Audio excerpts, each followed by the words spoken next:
Deyir bir günləri Allah Teala Musa peyğəmbərdən soruşur ki, ey Musa, sən bilmək istərmisən sənin cənnətdəki qonşun kim olacaq? Deyir, əlbəttə bilmək istərəm. Deyir, sənin cənnətdəki qonşun falan şəhərdə falan qəssab olacaq. Həzrəti Musanı çox fikir götürür ki, balam bu qəssab nə iş görüb ki, Allah Teala mənə qonşu eləyir onu cənnətdə.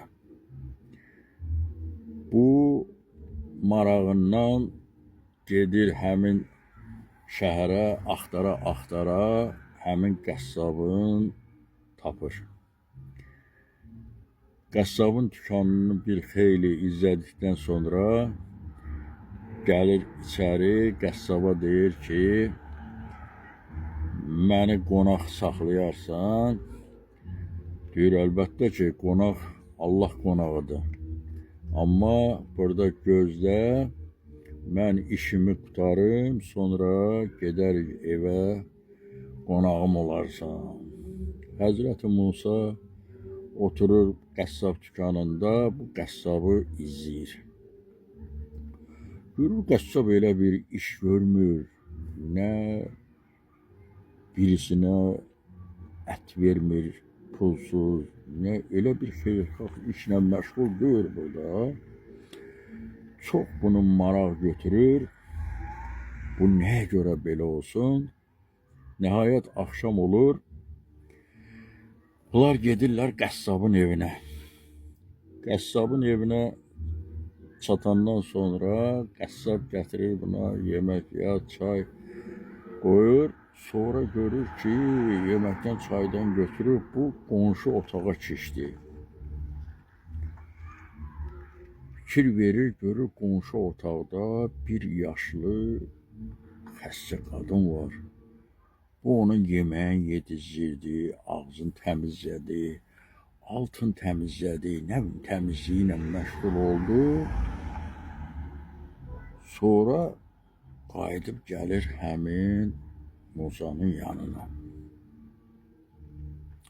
Musa maraq içindədir. Bundan soruşur ki, o qadın kimdir?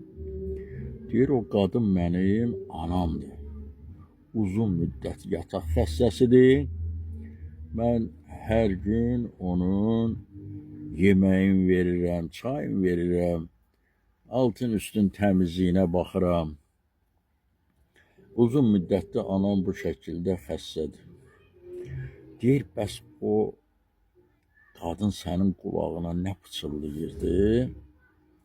Deyir ki, mən həmişə onun yeməyin, qulluğunu tutanda anam mənə dua eləyir ki, Allah Teala səni cənnətdə Həzrəti Musaya qonşu eyləsin. Bu sözləri mənə həmişə deyir. Həzrəti Musa düşünür, gör bu insan nə qədər xeyirxah əməl tutub ki, Allah Teala sağlığında ona cənnəti nəsib eləyib və məni onun ayağına gətizdirib.